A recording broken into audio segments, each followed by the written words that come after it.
En 1917, el Imperio ruso colapsó entre hambre, huelgas y un Estado incapaz de sostener a su población. Aquel derrumbe abrió una era en la que los civiles soviéticos vivirían lo impensable, una revolución que prometía dignidad, una guerra que devoraría ciudades enteras y un poder que, tras sobrevivir a todo, condicionaría cada aspecto de la vida cotidiana. Durante la Segunda Guerra Mundial, la sociedad soviética quedó atrapada entre la destrucción y un Estado que exigía resistencia total. En Leningrado, más de 1 millón de personas murieron de hambre. 10 millones fueron evacuados junto a fábricas desmontadas y reconstruidas en Siberia. Y tras la victoria, muchos sobrevivientes fueron interrogados o enviados al Gulag por haber vivido bajo ocupación o visto Occidente. La posguerra no trajo alivio. La hambruna de 1946 golpeó zonas arruinadas, las deportaciones de minorías continuaron y la vigilancia ideológica se intensificó hasta los últimos días de Stalin. En 1953, la multitud que acudió a ver su cuerpo provocó una estampida mortal, reflejo de un país marcado por décadas de miedo, dependencia y silencio. Este documental revela cómo era, en la práctica, la vida real de los civiles en la Unión Soviética. 1917, el año en que Rusia cambió para siempre bajo Lenin. A comienzos de 1917, el Imperio ruso se encontraba al borde del colapso. Gobernado por el zar Nicolás II, título que designaba al monarca absoluto de Rusia desde los tiempos medievales, derivado de la palabra César, el país había vivido durante más de 3 siglos bajo una autocracia que concentraba el poder en una sola figura. Mientras una reducida nobleza controlaba la tierra y la administración del Estado, la mayoría campesina sobrevivía en condiciones precarias. La Primera Guerra Mundial había agravado todas las tensiones. Entre 1914 y 1917, más de 6 millones de soldados rusos murieron o fueron hechos prisioneros. El sistema ferroviario se desmoronó y la producción agrícola cayó en más de 1/3. En Petrogrado, la actual San Petersburgo, y entonces capital del imperio, las colas por el pan se extendían durante horas y las fábricas cerraban por falta de combustible. Con los trenes paralizados, el carbón escaseando y el pan racionado, la vida cotidiana se convirtió en una lucha por sobrevivir al invierno. En ese escenario de penuria y descontento generalizado, el hambre llegó antes que la revolución. Cuando el invierno de 1917 cubrió Petrogrado con su manto gris, la ciudad entera pareció rendirse al cansancio. Desde el amanecer, miles de mujeres hacían cola frente a las panaderías envueltas en mantas y bufandas, esperando un pan que casi nunca llegaba, mientras los niños, enfermos de frío, se acurrucaban en los portales. El aire olía a carbón húmedo y a miedo. Tras 3 años de guerra, la economía imperial se había hundido, las fábricas apenas funcionaban y las estufas domésticas se alimentaban con muebles rotos. La gente no hablaba ya de política ni de gloria, sino de sobrevivir un día más. En las cocinas se cocía harina mezclada con serrín y se bebía té sin azúcar, y las conversaciones giraban siempre en torno a lo mismo. ¿Cuánto duraría aquel tormento? La revolución, antes de tener un nombre, fue una espera interminable en medio del frío. El 23 de febrero de 1917, Día Internacional de la Mujer, las trabajadoras textiles de los suburbios de Petrogrado abandonaron los telares y salieron a las calles. No llevaban pancartas ni retratos de líderes, solo gritaban una palabra: pan. Pronto se les unieron los obreros metalúrgicos de la fábrica Putilov, y la protesta se convirtió en un clamor que recorrió la ciudad entera. Los soldados enviados a dispersarlas dudaron, y muchos bajaron sus fusiles. Algunos incluso se unieron a la multitud. 3 días después, el ejército de Petrogrado se había desintegrado. Los soldados, en su mayoría campesinos vestidos con harapos, no querían seguir muriendo por una guerra que no entendían y preferían volver a casa antes que disparar contra quienes compartían su hambre. El zar Nicolás II, aislado y sin leales, abdicó el 2 de marzo. 3 siglos de autocracia terminaron con una firma apresurada en un vagón de tren cubierto de nieve. Y Rusia despertó sin monarca, sin gobierno y sin dirección. La caída del zar no trajo alivio alguno, pues el pan seguía escaseando y el frente seguía matando. En las ciudades, los retratos imperiales desaparecieron de las paredes, pero la vida cotidiana apenas cambió. En las aldeas, los campesinos, cansados de esperar reformas, tomaron las tierras de los terratenientes. En Petrogrado, 2 poderes comenzaron a disputarse el destino del país. Por un lado, la Duma formó un gobierno provisional dominado por liberales que prometían libertad política y la continuación de la guerra contra Alemania. Por otro, el Soviet de Petrogrado, una asamblea de obreros y soldados, exigía paz inmediata y control obrero de las fábricas. El resultado fue un Estado con dos legitimidades enfrentadas. Un gobierno con autoridad legal pero sin fuerza, y un Soviet con fuerza pero sin intención de gobernar. Entre ambos, el ciudadano común se debatía entre la esperanza y la incertidumbre, preguntándose quién decidiría si al día siguiente habría pan. Los soldados recibieron la orden número 1 del Soviet, que les permitía elegir comités en sus unidades y obedecer solo las órdenes que no contradijeran las del Soviet. Aquello destruyó lo que quedaba de disciplina. En los frentes, los oficiales eran desafiados o abandonados, y las trincheras se vaciaban porque los hombres, exhaustos, regresaban a sus aldeas. En el campo, las mujeres se quedaban solas para sembrar y cosechar sin herramientas, y los niños aprendían a enterrar a los muertos. En las ciudades, las colas crecían y los rumores se multiplicaban, y el invierno de 1917 se convirtió en una sucesión de días grises donde la revolución aún no tenía forma, pero el viejo orden ya había desaparecido para siempre. En abril, un tren sellado atravesó Europa y dejó en Petrogrado a un hombre que cambiaría el curso de la historia. Lenin llegó desde el exilio con un plan simple y devastador: detener la guerra, entregar la tierra a los campesinos y transferir todo el poder a los soviets. Sus tesis de abril cayeron como un rayo en un país agotado. Los obreros escuchaban sus discursos con hambre, y los campesinos veían en sus palabras la promesa de que nadie más vendría a requisarles el grano. En las fábricas, los comités obreros comenzaron a tomar decisiones por su cuenta, y en los pueblos los campesinos dejaron de esperar autorización para ocupar las tierras. En aquel caos, la autoridad del Estado se disolvía, pero para los civiles la revolución era sobre todo una cuestión de supervivencia, no de ideología, sino de pan, de paz y de descanso. Durante el verano de 1917, las calles de Petrogrado vivieron entre la euforia y el miedo. La ciudad estaba llena de soldados desmovilizados, obreros sin trabajo y campesinos perdidos que buscaban comida. En julio, una revuelta espontánea estalló, y el gobierno provisional respondió con represión. Lenin huyó a Finlandia, y por un momento pareció que los bolcheviques estaban acabados. Sin embargo, en agosto, el intento de golpe de estado del general Kornilov, que buscaba restaurar el orden mediante la fuerza, cambió todo. Los trabajadores sabotearon los trenes, los soldados se negaron a luchar, y la amenaza de la reacción empujó a las masas hacia los bolcheviques. Cuando el otoño llegó, el gobierno provisional estaba agotado, y el pueblo, decidido a poner fin a la guerra y al hambre, miraba a Lenin como su última esperanza.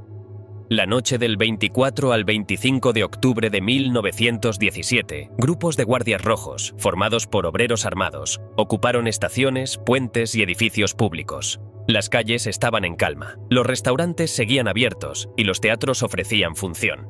Mientras los comensales cenaban, el poder cambiaba de manos. El asalto al Palacio de Invierno, donde el gobierno provisional aún sesionaba, fue breve y casi sin violencia. Cuando amaneció, Rusia tenía un nuevo gobierno, el Consejo de Comisarios del Pueblo, presidido por Lenin. El pueblo esperaba el fin del sufrimiento, pero la revolución apenas comenzaba y los civiles pronto descubrirían que el precio de la esperanza sería inmenso. El nuevo gobierno decretó la paz y la nacionalización de la tierra. Millones de campesinos se sintieron al fin dueños de lo que trabajaban, pero la guerra con Alemania aún no había terminado, y el ejército ruso era ya una sombra. Lenin firmó en marzo de 1918 el Tratado de Brest-Litovsk, que cedía vastos territorios a cambio del fin de la guerra.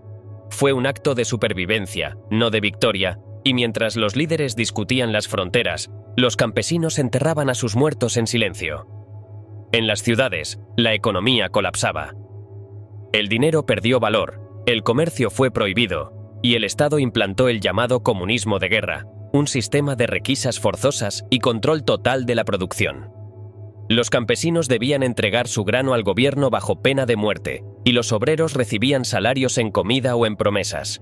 Las casas se enfriaban, las fábricas se detenían, y las familias vivían a la luz de una sola vela.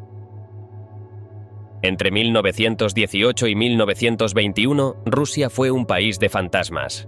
La guerra civil enfrentó al ejército rojo con los ejércitos blancos, apoyados por potencias extranjeras.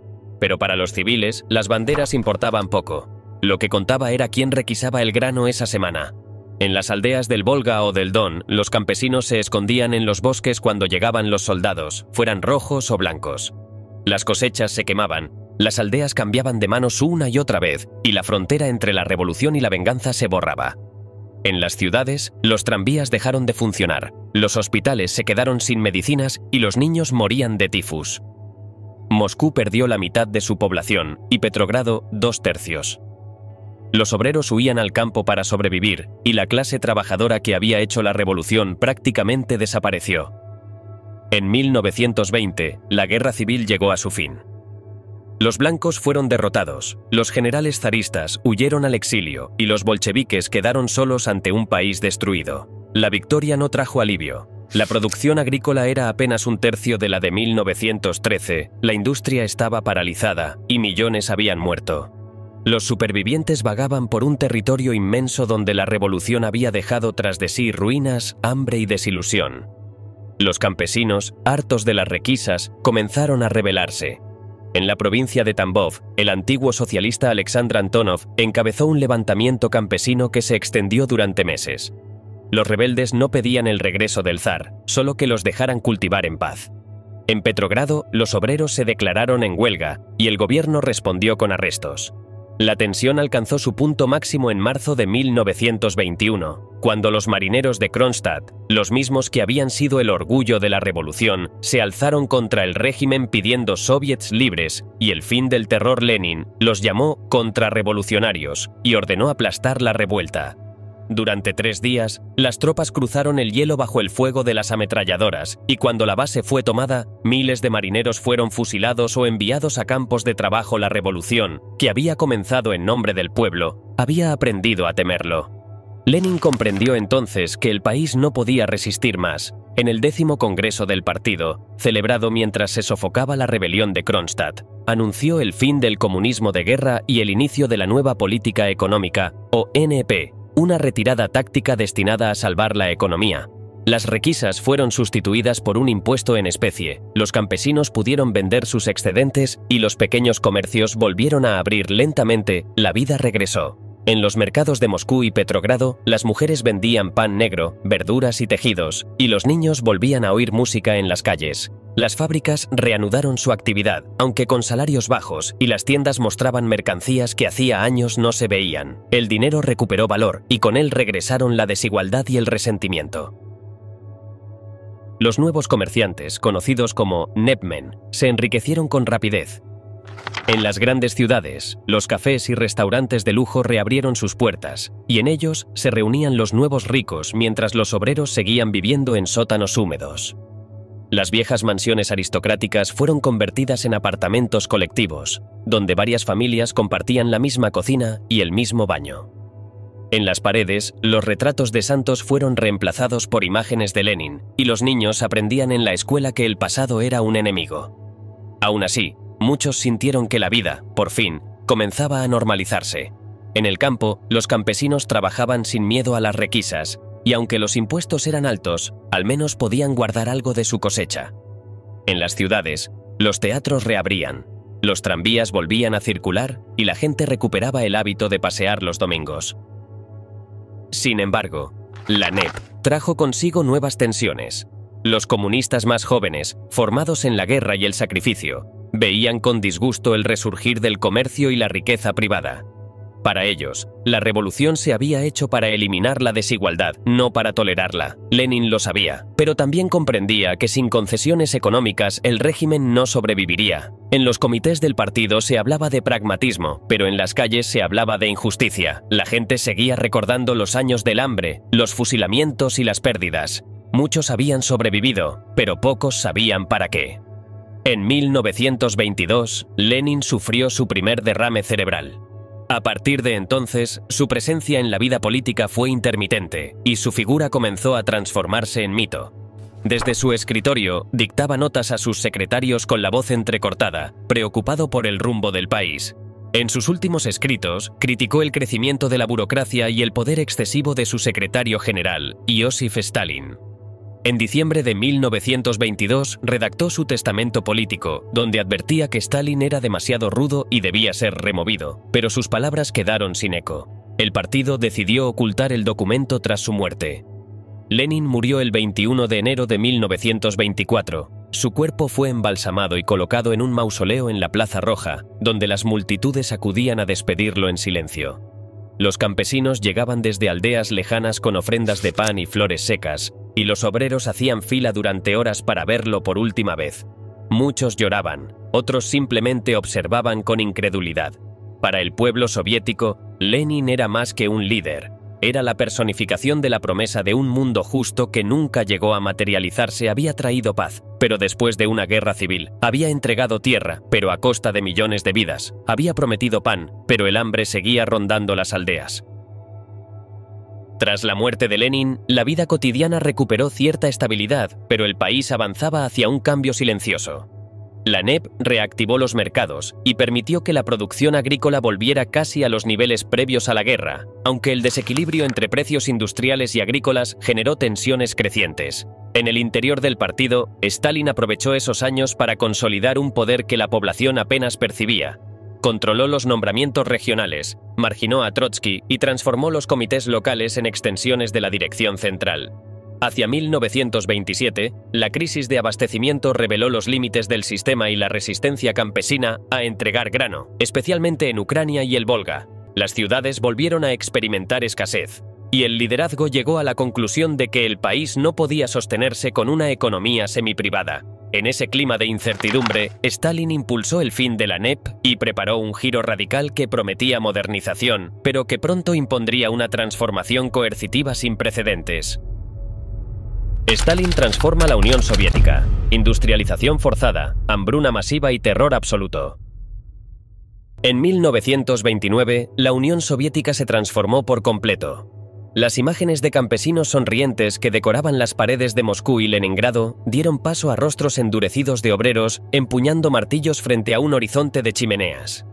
Las consignas ya no hablaban de la tierra ni de la cosecha, sino de acero, electricidad y máquinas. Stalin había proclamado que el país debía alcanzar y superar a Occidente en una década, un salto que a otras naciones les había llevado un siglo. La nueva política económica, con su breve tolerancia al pequeño comercio y a la propiedad campesina, fue declarada obsoleta. En su lugar se impuso un experimento sin precedentes: la transformación total de la economía y de la vida cotidiana bajo la dirección absoluta del Estado para millones de soviéticos. Construir el socialismo dejó de ser un ideal voluntario y se convirtió en una movilización incesante, donde la desobediencia equivalía a traición y la supervivencia dependía del silencio. El primer gran golpe recayó sobre el campo. Los bolcheviques siempre habían mirado con recelo al campesinado, al que consideraban un obstáculo para el socialismo. Tras la guerra civil, se había permitido que los campesinos trabajaran la tierra como si fuera suya, pero al final de los años 20, el gobierno necesitaba grano desesperadamente, para alimentar a las ciudades, para exportarlo y así pagar la maquinaria extranjera y para sostener el impulso industrial que debía convertir a la URSS en una potencia moderna. Los campesinos más prósperos, los llamados kulaks, se resistían a vender su producción a precios oficiales casi simbólicos. En el otoño de 1929, Stalin decidió acabar con ese desafío declarando la guerra al campo. Equipos de activistas, obreros urbanos y agentes de la policía política irrumpieron en las aldeas para forzar la colectivización. Las granjas privadas debían transformarse en kolkhoz, cooperativas agrícolas controladas por el Estado. El proceso fue violento y desordenado. Los funcionarios locales recibían cuotas de familias que debían ingresar en los kolkhoz y a menudo las superaban por miedo o por ambición. Quienes se resistían eran catalogados como kulaks y deportados al exilio interior, sobre todo a Siberia y al norte europeo, donde miles perecieron de hambre y frío. Entre 1929 y 1933, unos 5 millones de personas fueron expulsadas de sus hogares. Los que permanecieron vieron cómo sus animales, herramientas y tierras eran confiscados. Muchos campesinos prefirieron sacrificar su ganado antes que entregarlo. La mitad del ganado bovino del país desapareció en pocos años, un golpe que marcaría la agricultura soviética durante décadas. El resultado fue una catástrofe. A medida que las requisas de grano aumentaban, el hambre se extendió como una sombra. La cosecha de 1932 fue insuficiente, pero el Estado exigió las mismas cuotas. Los equipos de confiscación se llevaban no solo el excedente, sino también las semillas para la siembra siguiente. En las regiones más fértiles, Ucrania, el Cáucaso Norte, el Bajo Volga, las aldeas quedaron vacías de alimento. La gente comía hierba, corteza, animales domésticos. En los testimonios de los supervivientes, el horror adquiere cuerpo. Niños abandonados vagando entre los campos, madres que ocultaban la muerte de sus hijos para conservar una ración, aldeas enteras extinguidas sin entierros. Entre 5 y 7 millones de personas murieron en la hambruna de 1932 a 1933, conocida en Ucrania como Holodomor. Mientras tanto, el régimen negaba su existencia y continuaba exportando grano. Para el campesinado soviético, la colectivización significó el fin de su mundo y el comienzo del miedo como norma. Mientras el campo se vaciaba, las ciudades crecían con una velocidad vertiginosa. En el mismo año en que comenzó la colectivización, Stalin lanzó el primer plan quinquenal, una carrera industrial sin precedentes que prometía duplicar la producción en 5 años. Las metas eran imposibles, pero se impusieron como mandamientos ideológicos. A lo largo de la Unión Soviética se levantaron fábricas, presas y complejos metalúrgicos en un clima de improvisación y fervor. La ciudad de Magnitogorsk, en los Urales, se convirtió en emblema de esa fiebre constructora. Un gigantesco complejo siderúrgico nacido del barro y del frío, edificado por decenas de miles de trabajadores que vivían en barracones sin calefacción y trabajaban jornadas de 14 horas. Las cámaras de propaganda mostraban héroes sonrientes. En la realidad, la fatiga, las lesiones y la desorganización eran el pan de cada día. Sin embargo, el mensaje era claro: la industrialización debía avanzar a cualquier precio, incluso si el precio era humano. Buena parte de esos nuevos obreros eran campesinos expulsados por el hambre. Llegaban sin formación técnica ni hábitos fabriles, y el choque cultural era brutal. La disciplina laboral era débil. Muchos abandonaban su puesto en busca de mejores condiciones o simplemente para sobrevivir. En algunas minas del Donbass, 1 de cada 4 trabajadores desertaba cada mes para contener el caos. El Estado endureció las sanciones. Los retrasos, las ausencias o los errores técnicos se castigaban con la pérdida de la cartilla de racionamiento, y en los casos graves, con prisión poco a poco, la frontera entre trabajo y castigo se difuminó. Las normas se endurecieron hasta convertir la falta laboral en delito.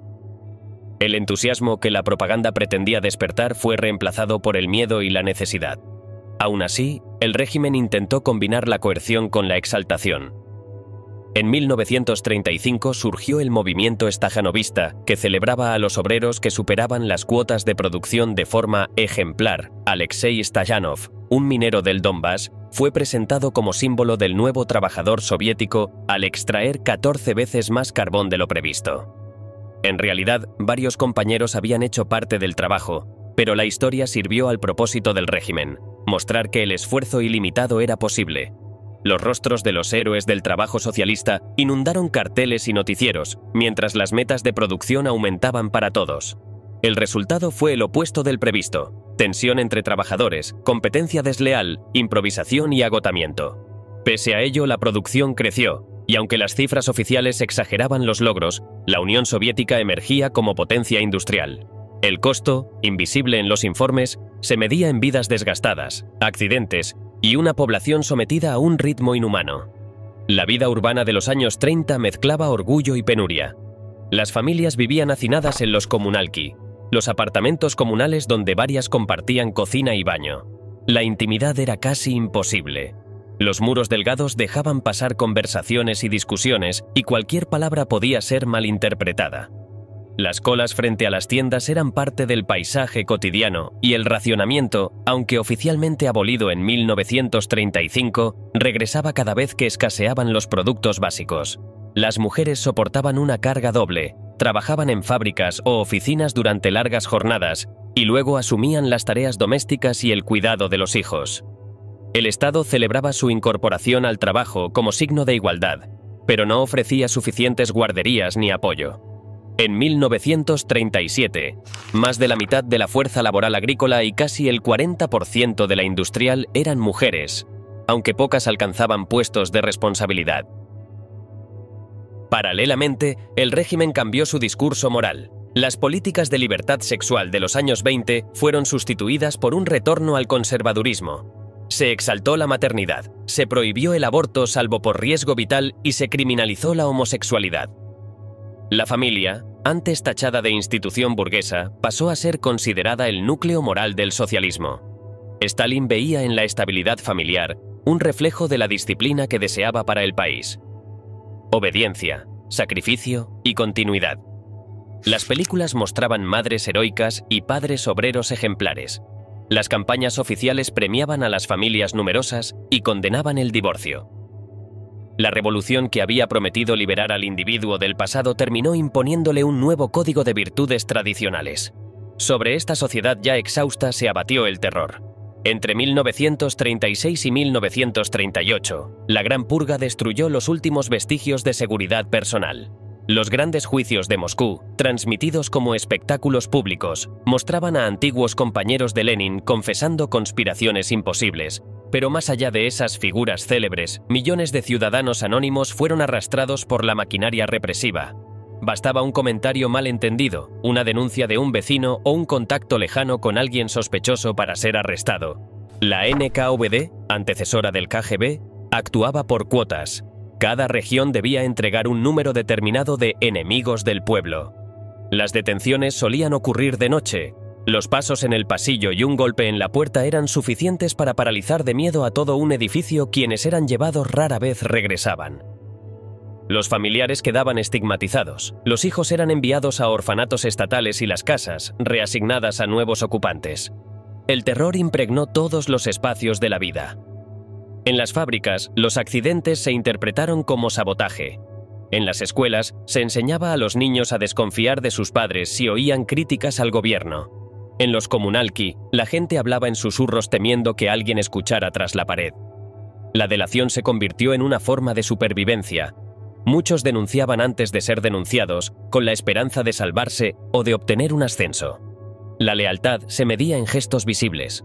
Asistir a mítines, aplaudir con entusiasmo y firmar cartas colectivas condenando a supuestos traidores. La indiferencia era sospechosa. El miedo se volvió una segunda naturaleza, una atmósfera que envolvía a todos por igual.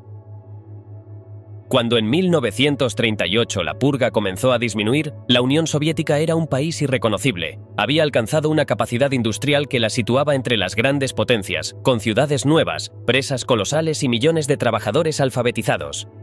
Pero ese poder se había construido sobre un territorio de ausencias, aldeas vacías, cementerios sin nombre y una generación entera marcada por el miedo. Más de 1 millón de personas habían sido ejecutadas o enviadas al Gulag. El Ejército Rojo había perdido a buena parte de su mando y la confianza entre los propios camaradas se había convertido en sospecha. En apariencia, el país se mantenía firme, con sus fábricas encendidas y los trenes transportando acero de un extremo a otro, pero bajo esa superficie disciplinada persistía un silencio denso, hecho de cautela y cansancio. En los márgenes de esa calma aparente, algo empezaba a moverse más allá de las fronteras, una amenaza que pronto pondría a prueba todo lo que el régimen había levantado. La Unión Soviética ante la brutal invasión de la Alemania nazi. El 23 de agosto de 1939, en el Gran Palacio del Kremlin, Molotov y Ribbentrop firmaron un pacto de no agresión entre la Unión Soviética y la Alemania nazi que sacudió los cimientos del mundo. Stalin, que durante años había construido su legitimidad sobre el odio al fascismo, brindó aquella noche por la salud del Führer, amado por el pueblo alemán, mientras Ribbentrop declaraba sentirse como entre camaradas. Para millones de soviéticos educados en la propaganda antinazi, aquello era incomprensible, pero Stalin había calculado fríamente que la guerra era inevitable y que lo mejor era dejarla estallar entre otros mientras la Unión Soviética ganaba tiempo. El pacto incluía un protocolo secreto que repartía Europa del Este como un pastel. Polonia sería dividida. Los estados bálticos, Besarabia y parte de Finlandia caerían bajo influencia soviética, y ambas potencias se comprometían a no interferir en las conquistas mutuas. 9 días después, el 1 de septiembre, Hitler invadió Polonia desde el oeste, y el 17 de septiembre, el Ejército Rojo cruzó la frontera oriental polaca para reclamar su parte del botín. La Segunda Guerra Mundial había comenzado, pero la Unión Soviética se mantenía al margen, alimentando la ilusión de que podría permanecer fuera del conflicto mientras el capitalismo y el fascismo se destruían mutuamente en una guerra de desgaste que Stalin observaba desde la distancia con calculada indiferencia. Durante casi 2 años, los soviéticos vivieron en una extraña paz armada donde las fábricas seguían produciendo, las familias criaban a sus hijos y la propaganda oficial presentaba a Alemania como un socio comercial respetable, no como una amenaza existencial. Los teatros dejaron de exhibir películas antinazis y las obras de Wagner se representaban en el Teatro Bolshoi con toda solemnidad, mientras la frontera común con Alemania, establecida tras la caída de Polonia, se llenaba de trenes que transportaban petróleo, grano y materias primas hacia el Reich a cambio de planos de maquinaria militar y promesas que nunca se cumplieron del todo. Stalin temía provocar a Hitler y cumplía escrupulosamente los términos del acuerdo, pero en el otoño de 1940 los servicios de inteligencia soviéticos comenzaron a recibir informes cada vez más alarmantes. Tropas alemanas se concentraban en la frontera, aviones de reconocimiento sobrevolaban territorio soviético con impunidad, y desde Tokio el agente Richard Sorge enviaba datos precisos sobre una inminente invasión, incluyendo la fecha exacta y el número de divisiones. Stalin desestimó todas las advertencias porque consideraba impensable que Hitler abriera un segundo frente antes de derrotar a Gran Bretaña. Y en ese error de cálculo fatal, se hundió la seguridad de millones de personas que confiaban en que el régimen sabía lo que hacía. El 22 de junio de 1941, a las 4:15 de la madrugada, 4,5 millones de soldados alemanes, acompañados por tropas finlandesas, rumanas y húngaras, cruzaron la frontera soviética en un frente de más de 3.000 kilómetros, desatando la Operación Barbarroja, el mayor ataque terrestre de la historia. En las primeras horas, 1.200 aviones soviéticos fueron destruidos en tierra sin haber despegado. Las comunicaciones se colapsaron y las unidades del Ejército Rojo, desplegadas cerca de la frontera sin planes de defensa en profundidad, fueron rodeadas y aniquiladas antes de poder reaccionar. Stalin, paralizado por el shock y la incredulidad, se encerró en su dacha durante días mientras el país se desangraba, y no fue él quien anunció la guerra al pueblo soviético, sino Molotov, con voz temblorosa, 8 horas después de la invasión, diciendo únicamente que el enemigo sería derrotado aunque nadie sabía cómo. Para los civiles, la guerra llegó en forma de explosiones, gritos y pánico incontrolable. En las ciudades fronterizas como Minsk, Riga y Lvov, las bombas cayeron sobre mercados, estaciones de tren y edificios residenciales, y las familias huyeron hacia el este con lo que pudieron cargar: mantas, fotografías, algo de comida, apiñándose en trenes abarrotados o caminando durante semanas por carreteras polvorientas perseguidos por columnas de humo y el rugido de los Stukas alemanes, mientras en las aldeas los campesinos miraban pasar a los refugiados con desconfianza y miedo, sabiendo que ellos serían los siguientes. La evacuación fue una de las hazañas más impresionantes y desgarradoras de la guerra, porque entre junio y diciembre de 1941, el gobierno soviético logró trasladar hacia el este a 10 millones de personas y más de 1.500 fábricas completas, desmontadas pieza por pieza, cargadas en trenes de carga y enviadas más allá de los Urales, a Siberia, a Asia Central, donde los obreros que viajaban junto a las máquinas las reconstruían en medio de la estepa, bajo cielos abiertos, sin techo ni calefacción, trabajando turnos de 12 o 14 horas en pleno invierno siberiano para montar tornillerías, fundiciones y líneas de ensamblaje de tanques. Las mujeres reemplazaron masivamente a los hombres movilizados al frente, llegando a constituir en 1942 más del 40% de la fuerza laboral industrial y más de la mitad en el campo, mientras niños de 12 años operaban tornos y ancianos cargaban carbón sin que hubiera excepciones posibles. El Código Laboral de 1940, ya draconiano, se endureció aún más hasta convertir el abandono del puesto en deserción castigada con trabajos forzados, y la línea entre trabajo libre y esclavitud desapareció por completo bajo la presión de una movilización total que consumía vidas humanas como combustible. Mientras tanto, en los territorios ocupados comenzaba un infierno diferente, ya que los alemanes avanzaban a una velocidad aterradora, tomando Kiev en septiembre y llegando a las afueras de Moscú en octubre, e implantando en su avance un régimen de terror racial que consideraba a los eslavos subhumanos destinados a la esclavitud o la extinción, mientras los judíos eran exterminados de inmediato por escuadrones especiales de las SS, los Einsatzgruppen, que seguían a las tropas regulares fusilando a comunistas, intelectuales y judíos en fosas comunes, asesinando a 500.000 de personas en pocos meses y superando el 1.000.000 al final de la guerra. Los alemanes también ejecutaban a comisarios políticos capturados, quemaban aldeas enteras en represalia por ataques partisanos y enviaban a millones de hombres y mujeres como trabajadores forzados a Alemania, dejando a la población civil atrapada entre el ejército alemán, despiadado y racista, y el régimen soviético, que consideraba sospechoso a cualquiera que hubiera vivido bajo ocupación.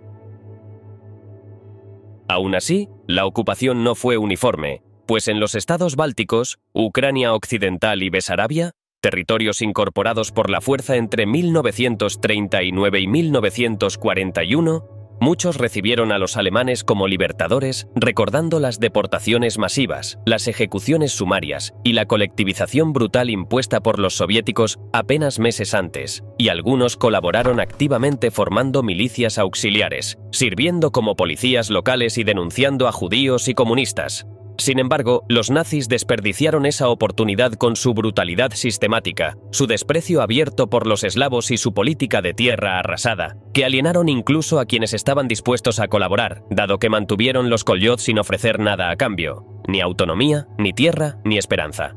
Y así, poco a poco, la resistencia creció. El movimiento partisano fue caótico al principio, organizado por soldados del Ejército Rojo atrapados tras las líneas enemigas, desertores, comunistas locales y campesinos desesperados que operaban desde los bosques volando puentes, saboteando trenes, atacando convoyes alemanes y ejecutando a colaboradores, mientras el régimen soviético los apoyaba enviándoles armas, propaganda y agitadores por aire. Los partisanos distribuyeron panfletos que prometían la derrota del fascismo y, en algunos casos, insinuaban reformas futuras como la disolución de los Koljot y mayor libertad religiosa, aunque no está claro si estas promesas estaban autorizadas desde Moscú o eran iniciativa local. Lo cierto es que mantenían viva la esperanza entre la población. Los alemanes respondieron con represalias brutales, fusilando a 10 civiles por cada soldado alemán muerto y quemando aldeas enteras con sus habitantes dentro, pero el terror alemán solo alimentó más resistencia, ya que la brutalidad nazi había destruido cualquier posibilidad de convivencia pacífica y convertido la guerra en una lucha de exterminio mutuo.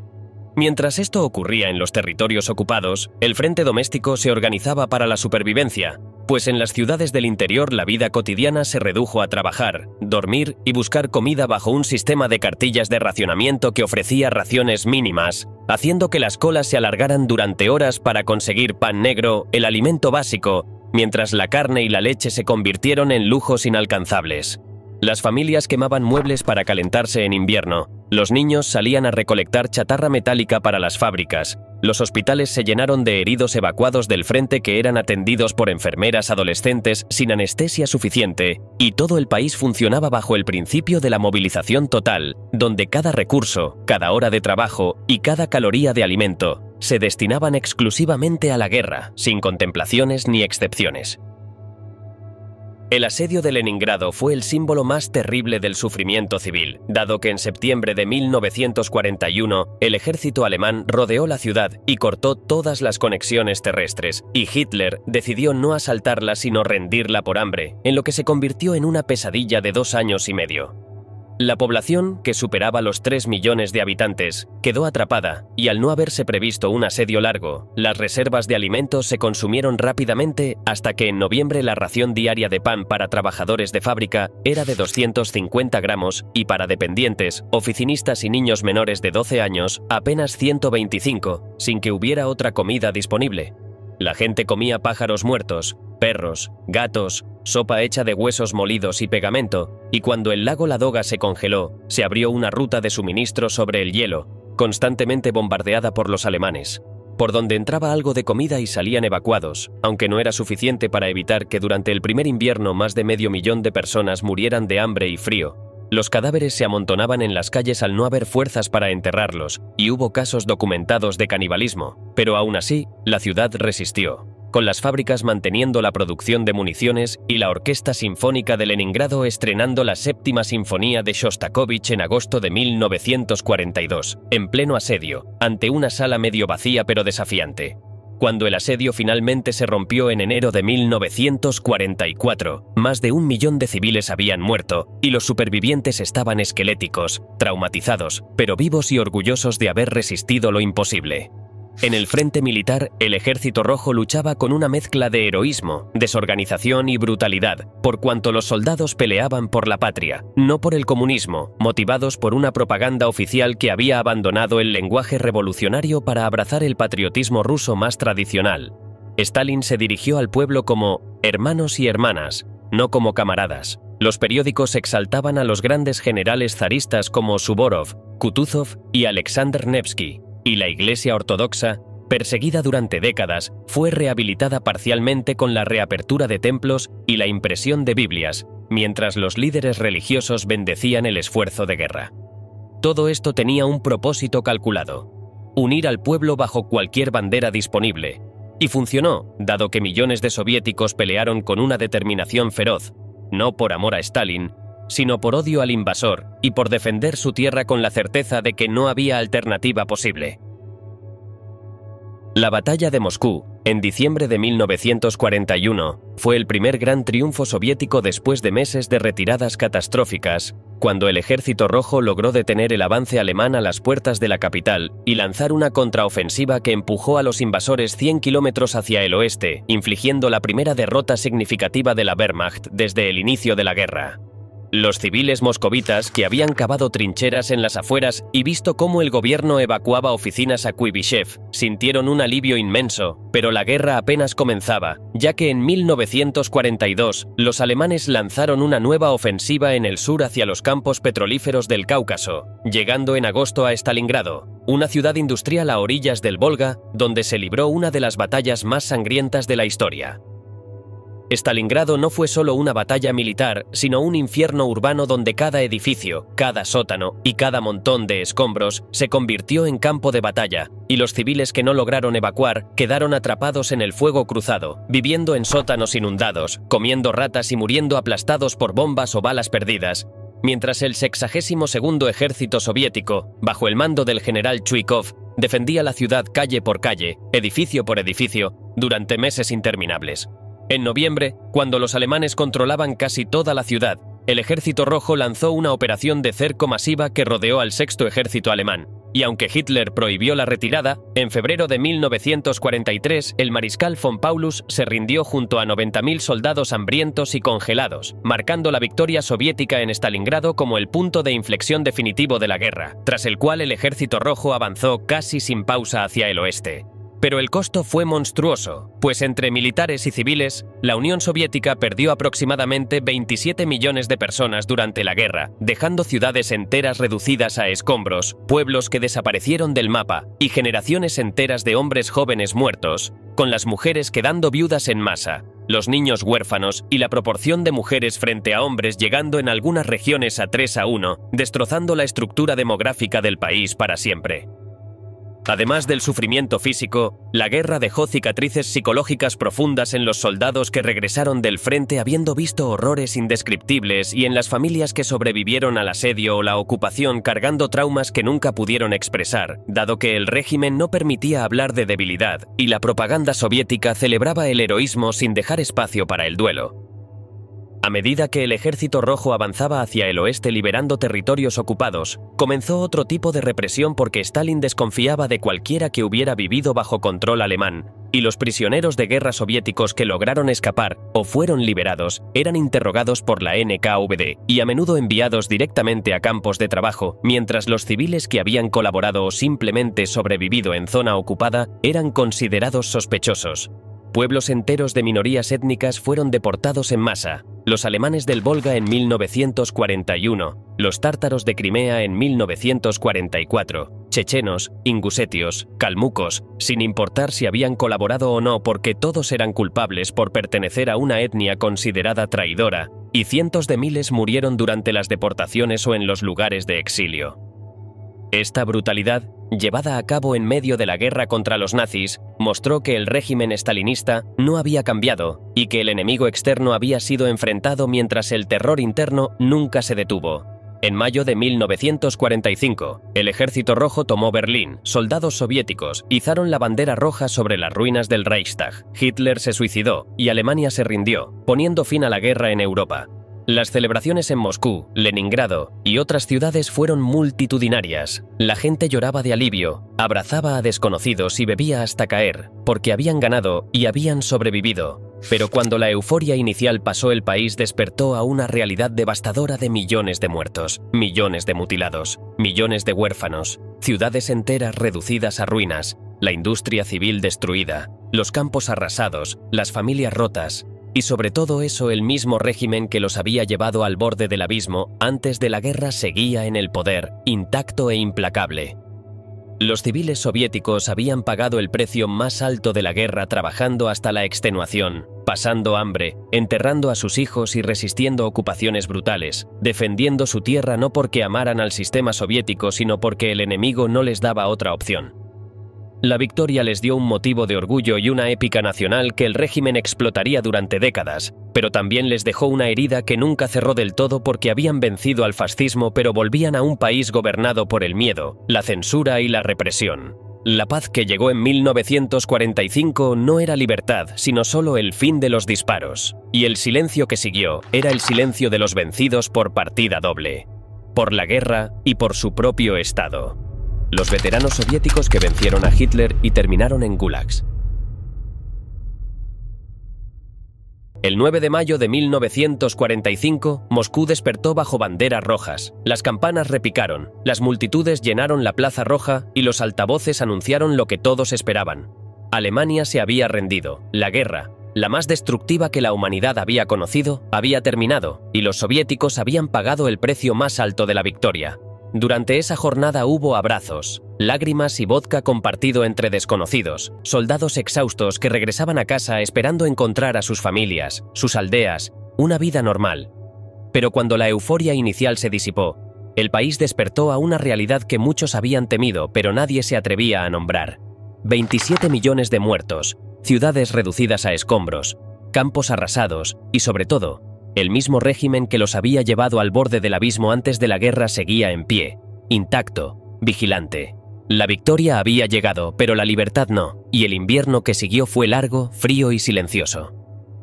La reconstrucción comenzó de inmediato, pero sin los recursos necesarios ni compasión por quienes debían llevarla a cabo. Leningrado, Kiev, Stalingrado y Minsk eran montañas de ruinas donde las familias buscaban entre los escombros algo que rescatar.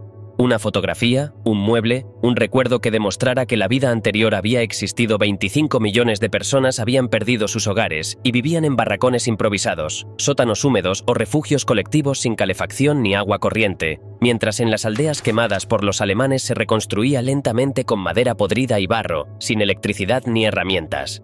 La mano de obra escaseaba porque millones de hombres jóvenes habían muerto en el frente, y los que regresaron encontraron un país que desconfiaba de ellos más de lo que los celebraba.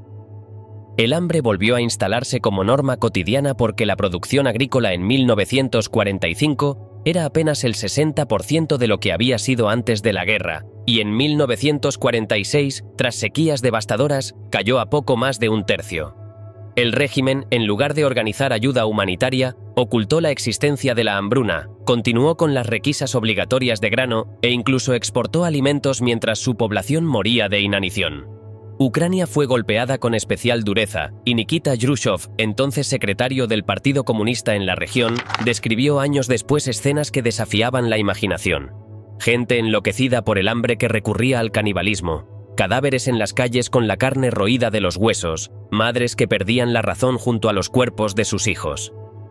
Khrushchev pidió ayuda a Stalin, pero fue ignorado porque admitir la hambruna habría significado reconocer que la Unión Soviética, superpotencia victoriosa, no podía alimentar a su propio pueblo. Así que la tragedia se ocultó. Las víctimas no se contaron y la propaganda siguió hablando de un futuro brillante mientras las familias compartían raciones de pan negro y sopa aguada. Los veteranos de guerra enfrentaron un regreso amargo porque el régimen desconfiaba de cualquiera que hubiera tenido contacto con el extranjero, los soldados que habían visto Europa, sus ciudades intactas, sus tiendas llenas, su nivel de vida superior. Representaban una amenaza ideológica más peligrosa que cualquier arma podían comparar, y la comparación no favorecía al sistema soviético, así que los prisioneros de guerra liberados de campos alemanes fueron sometidos a interrogatorios exhaustivos por la NKVD, la policía política, y muchos fueron enviados directamente al Gulag, el vasto sistema de campos de trabajo forzado que Stalin había mantenido activo incluso durante la guerra. Se les acusaba de traición por haberse rendido, aunque la rendición hubiera sido inevitable, y cientos de miles de hombres que habían sobrevivido al infierno nazi terminaron sus días en el infierno soviético de Siberia o el Ártico, trabajando en minas, talas forestales o proyectos faraónicos en condiciones que mataban lentamente. La población del Gulag volvió a crecer hasta alcanzar cifras que el régimen nunca publicaría. Las deportaciones masivas tampoco cesaron con la victoria porque las minorías étnicas que Stalin había acusado de colaboración con los nazis, alemanes del Volga, tártaros de Crimea, chechenos, ingusetios y calmucos, no fueron autorizadas a regresar a sus tierras y vivían en el exilio forzado en Asia Central, donde morían de enfermedades, hambre y abandono. En los territorios occidentales recién reconquistados, los estados bálticos, Ucrania Occidental, Besarabia, la colectivización se impuso con la misma brutalidad que en los años 30, y los campesinos que resistían eran deportados o fusilados mientras grupos guerrilleros seguían luchando contra las tropas soviéticas años después del fin oficial de la guerra. La victoria sobre el fascismo no trajo paz al interior del país, sino una continuación del terror bajo el disfraz de la reconstrucción patriótica. La vida cotidiana en las ciudades estaba marcada por la escasez permanente y el control omnipresente. Las cartillas de racionamiento, abolidas brevemente en 1947 como propaganda de normalidad, reaparecieron de facto cuando los productos básicos seguían faltando. Las colas se extendían durante horas y las viviendas comunales, los kommunalki, seguían siendo la realidad de millones. Varias familias compartiendo un apartamento, una cocina, un baño, sin privacidad alguna.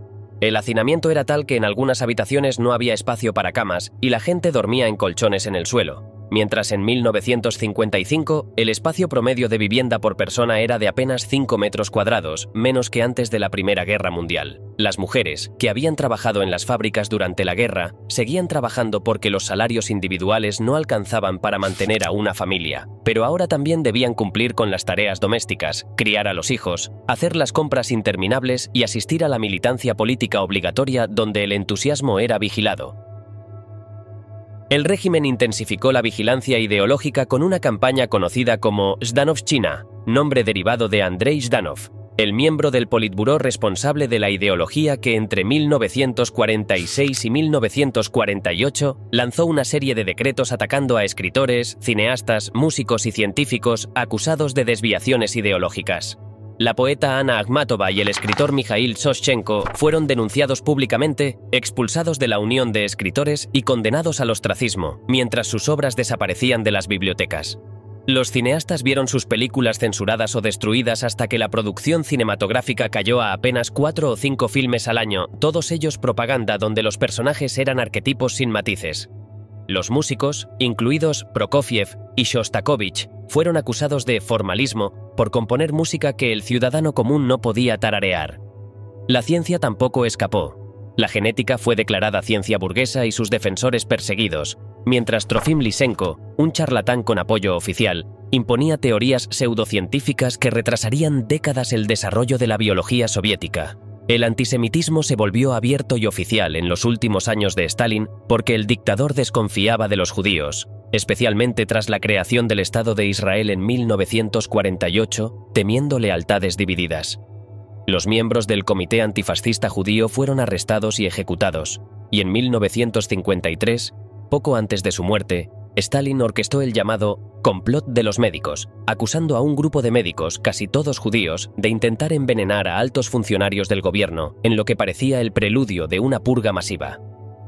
Los judíos fueron expulsados de universidades, instituciones científicas y puestos gubernamentales, y el país parecía al borde de un nuevo estallido de violencia étnica organizada desde arriba. Mientras tanto, el culto a Stalin alcanzó proporciones religiosas. Su imagen estaba en todas partes y su nombre se mencionaba en cada discurso, en cada noticia, en cada clase escolar como un mantra obligatorio. Se le atribuían milagros intelectuales y militares que nunca realizó, y los escritores lo describían como padre del pueblo, genio de la humanidad, salvador de la patria. La propaganda era tan omnipresente que muchos soviéticos, especialmente los más jóvenes, realmente creían en la grandeza del líder. Mientras otros callaban porque sabían que una palabra en falso podía costarles la vida, Stalin vivía recluido en su dacha, cada vez más paranoico, desconfiando incluso de sus colaboradores más cercanos. Sus últimos años estuvieron marcados por purgas internas. Zhdanov murió en circunstancias sospechosas en 1948 y sus seguidores fueron ejecutados en el llamado caso de Leningrado. Molotov vio a su esposa arrestada y Beria, el jefe de la policía secreta, sabía que su ejecución podía llegar en cualquier momento. El 5 de marzo de 1953, Stalin murió de un derrame cerebral en su dacha, rodeado de subordinados aterrorizados que habían perdido horas preciosas sin atreverse a entrar en su habitación. Oficialmente, el país se sumió en luto, Las multitudes lloraban en las calles, los altavoces transmitían música fúnebre y los periódicos se imprimieron con bordes negros. Pero bajo el duelo oficial había un alivio contenido, un suspiro colectivo que nadie se atrevía a expresar en voz alta. La gente no sabía qué vendría después, pero sabían que algo tenía que cambiar porque habían sobrevivido a la guerra, al hambre, al terror. Habían reconstruido ciudades con sus manos y habían enterrado a sus muertos en silencio. Ahora, con el tirano muerto, el país entraba en un periodo de incertidumbre donde el miedo se mezclaba con una esperanza tímida que nadie osaba nombrar. El invierno de los vencedores había sido largo y brutal, pero por primera vez en décadas, la primavera parecía posible. De Jrushchov a Gorbachov, el lento y doloroso ocaso del Imperio Soviético.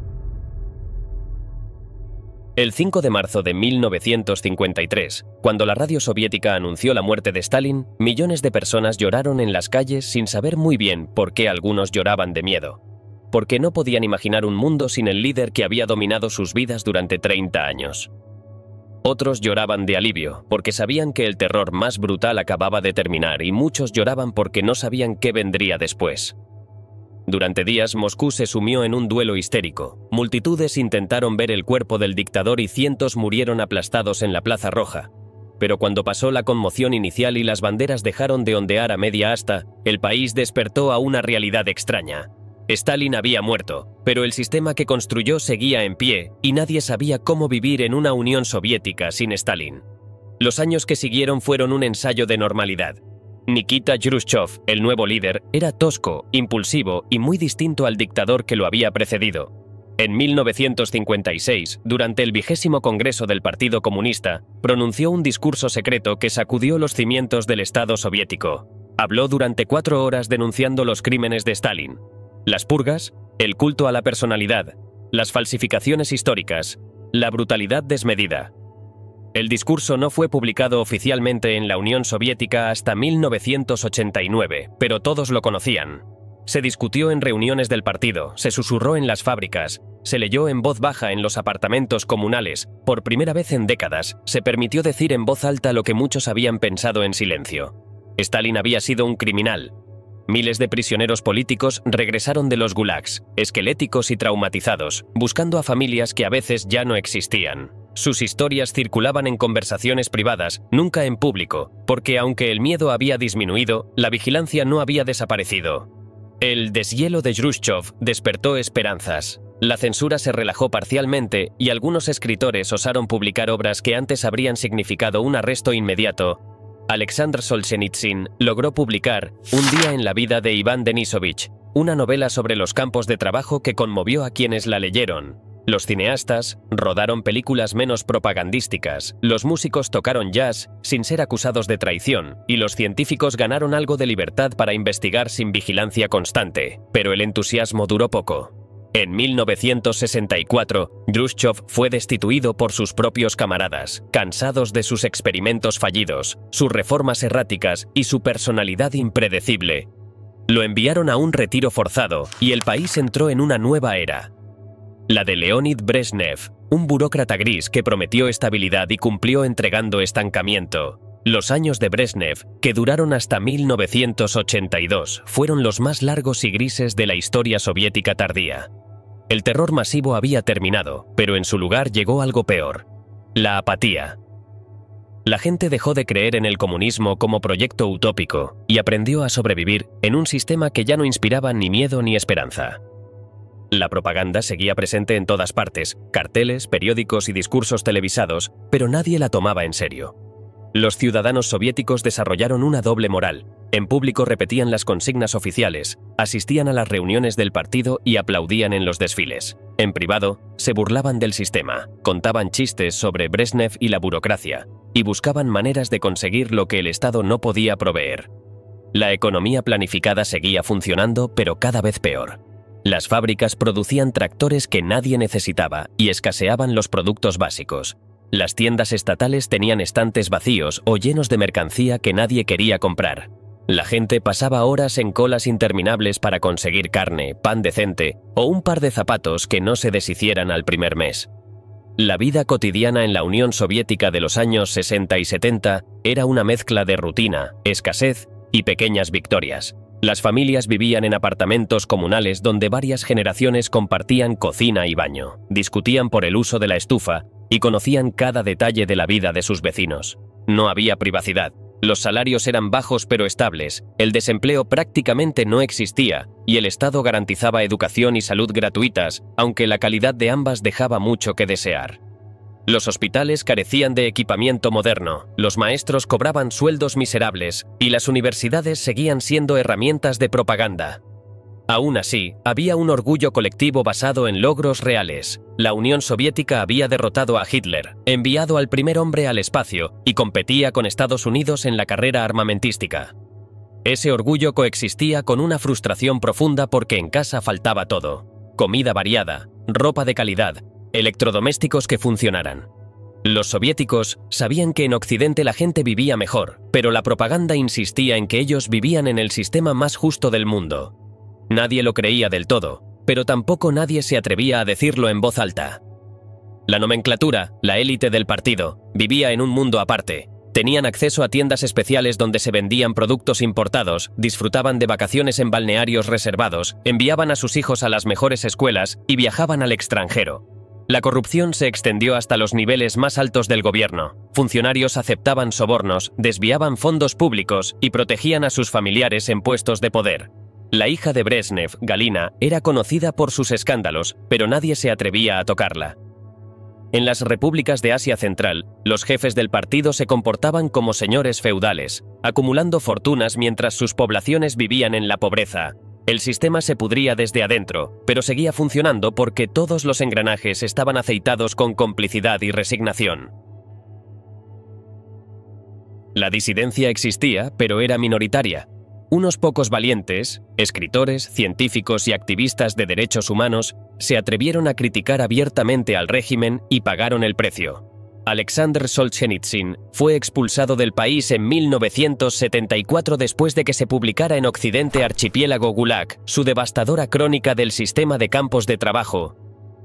Andrei Sájarov, el físico nuclear que ayudó a desarrollar la bomba de hidrógeno soviética, se convirtió en defensor de los derechos humanos y fue exiliado a Gorky, una ciudad cerrada a extranjeros. La KGB, la policía secreta, vigilaba a los disidentes, los arrestaba, los encerraba en psiquiátricos o los enviaba al Gulag. Pero el terror ya no era masivo. Los disidentes sabían que serían castigados, pero también sabían que no desaparecerían en la noche sin dejar rastro como en tiempos de Stalin.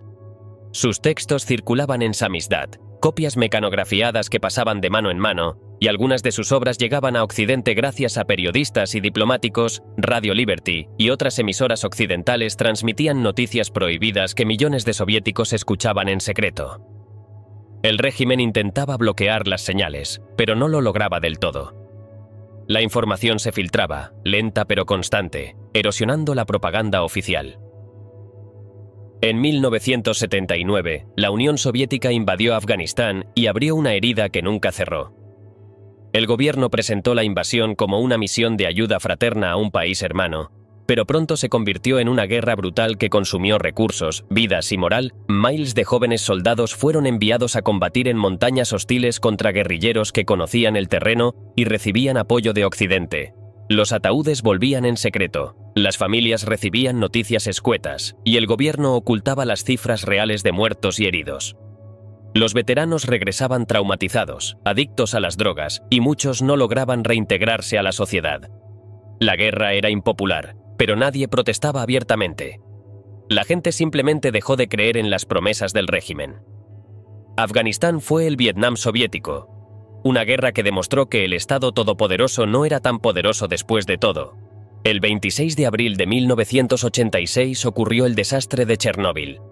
Un reactor nuclear explotó en Ucrania liberando radiación que contaminó vastas áreas de Europa durante días. El gobierno soviético intentó ocultar la magnitud de la tragedia. No evacuaron a la población cercana de inmediato, no advirtieron a los países vecinos y mintieron sobre los niveles de radiación.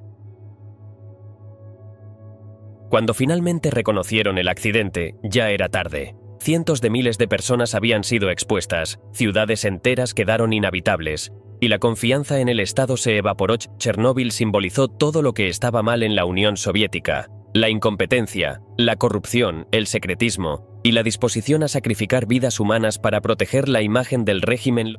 Los liquidadores, los hombres que limpiaron los escombros radiactivos, murieron lentamente de cáncer mientras el gobierno les daba medallas y los enviaba de vuelta a casa sin atención médica adecuada. Cuando Mikhail Gorbachov llegó al poder en 1985, muchos creyeron que las cosas podrían mejorar. Era joven, educado, carismático y hablaba de reformas. Introdujo dos conceptos que cambiaron la Unión Soviética para siempre: perestroika y glasnost. La idea era modernizar el socialismo sin destruirlo, permitir más libertad sin perder el control y revitalizar la economía sin abandonar la planificación central. Fue un intento noble y condenado al fracaso. Glasnost permitió a los medios hablar de los problemas del país: la corrupción, la escasez, los crímenes de Stalin, los errores de Brezhnev. Los periódicos publicaron artículos impensables años antes. Los escritores recuperaron obras prohibidas y los cineastas mostraron películas censuradas durante décadas. La gente empezó a hablar abiertamente de política, a formar grupos cívicos, a protestar sin miedo a ser arrestada. Pero abrir la caja de Pandora tuvo consecuencias imprevistas. Una vez que la gente pudo hablar, no dejó de hacerlo. Criticaron no solo a Stalin, sino al sistema entero. Cuestionaron la economía planificada, el monopolio del partido y la legitimidad del Estado soviético. La perestroika económica fue un desastre. Gorbachov intentó introducir mecanismos de mercado sin desmantelar la economía estatal, y el resultado fue el caos. Las empresas no sabían cómo operar en el nuevo sistema, la inflación se disparó, los subsidios estatales desaparecieron y las tiendas quedaron aún más vacías. La gente que había sobrevivido décadas de escasez ahora enfrentaba hambre real. En 1991, las colas para comprar pan en Moscú eran más largas que en tiempos de guerra. Los ahorros de toda una vida se evaporaron con la inflación, los pensionistas vendían sus pertenencias en las calles y la delincuencia explotó. La KGB perdió poder, pero los criminales lo ganaron. Bandas organizadas controlaban negocios, extorsionaban a comerciantes y los asesinatos por ajustes de cuentas se volvieron comunes. El Estado que había prometido proteger a sus ciudadanos ya no podía hacerlo. Las repúblicas no rusas aprovecharon la apertura para exigir independencia, y en los estados bálticos, Estonia, Letonia y Lituania, el sentimiento separatista era abrumador. En el Cáucaso, armenios y azeríes se enfrentaron en una guerra que dejó miles de muertos, mientras que en Ucrania el nacionalismo creció impulsado por el resentimiento histórico y la memoria de la hambruna estalinista. Gorbachov intentó mantener la unión mediante negociaciones, pero cada concesión generaba nuevas demandas que debilitaban aún más al Estado. En agosto de 1991, un grupo de comunistas de línea dura lanzó un golpe de Estado para intentar salvar la Unión Soviética. Fracasaron en 3 días, ridiculizados y borrachos, y con su torpeza terminaron de sellar el destino del país. Boris Yeltsin, presidente de Rusia, emergió como el héroe del momento, mientras Gorbachov regresaba de su arresto domiciliario convertido en un líder sin poder. El 25 de diciembre de 1991 presentó su renuncia, y la bandera roja con la hoz y el martillo fue arriada del Kremlin por última vez, marcando el final de la Unión Soviética. Para los ciudadanos comunes, el colapso fue una mezcla de alivio, confusión y miedo. Algunos celebraron el fin de la dictadura. Otros lamentaron la desaparición del único sistema que habían conocido. Quienes tenían ahorros los perdieron, quienes tenían empleos seguros quedaron en la calle, quienes habían creído en el comunismo sintieron que su vida entera había sido una mentira, y quienes nunca habían creído en nada simplemente siguieron sobreviviendo como siempre. Las estatuas de Lenin cayeron, las calles cambiaron de nombre y los himnos dejaron de sonar, pero las fábricas cerradas, los hospitales sin medicinas, las escuelas sin maestros y el miedo al futuro permanecieron. La Unión Soviética había muerto, pero su sombra seguiría pesando sobre Rusia durante décadas. Una generación entera aprendió a vivir sin fe en la utopía, mirando hacia atrás entre ruinas y recuerdos, preguntándose si alguna vez habría sido posible un final distinto.